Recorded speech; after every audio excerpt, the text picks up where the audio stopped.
गाई जर विहिल्यापासून 4-4 वर्ष गाभाय जात नसतील आणि 2-3 वर्ष दूध देत असतील आणि लवकर गाभाय जात नाही, एका व्यतातील आणि दुसऱ्या व्यतातील अंतर 4-5 वर्षाचं असेल तर त्याला साधा सरळ उपाय.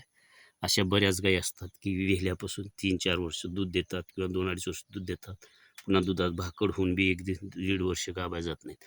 तर त्या गायीसाठी साधा सरळ सोपा उपाय.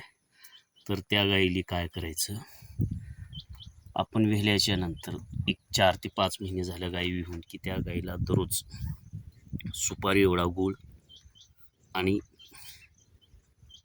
चिमूटभर हळद या दोन्हीचं मिश्रण करायचं आणि ती गोळ्या दररोज सकाळ संध्याकाळ द्यायच्या. हळद आणि गुळाची एक गोळी बनवायची, सकाळ एक संध्याकाळ द्यायची.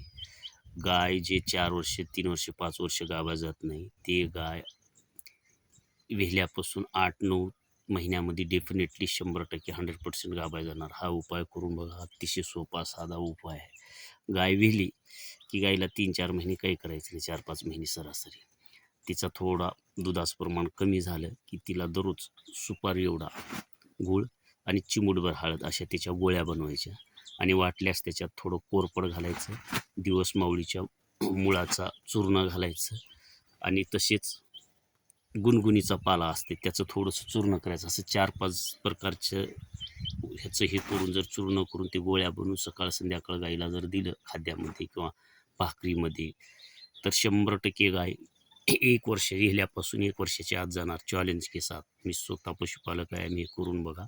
बऱ्याच जणाला अडचण असते, 3-4 वर्ष 2-3 वर्ष गाय गाभा जात नाही, भाकड होऊन बी आणि भाकड लवकर होत नाही.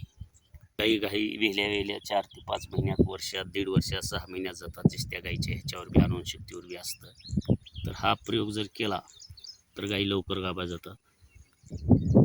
हा आहे गुणगुण्याचा पाला. मी काही जण कमेंटमध्ये विचारतात मुद्दाम पाला दाखवत आहे. हा दिसतो तो पाला गुणगुण्याचा आहे.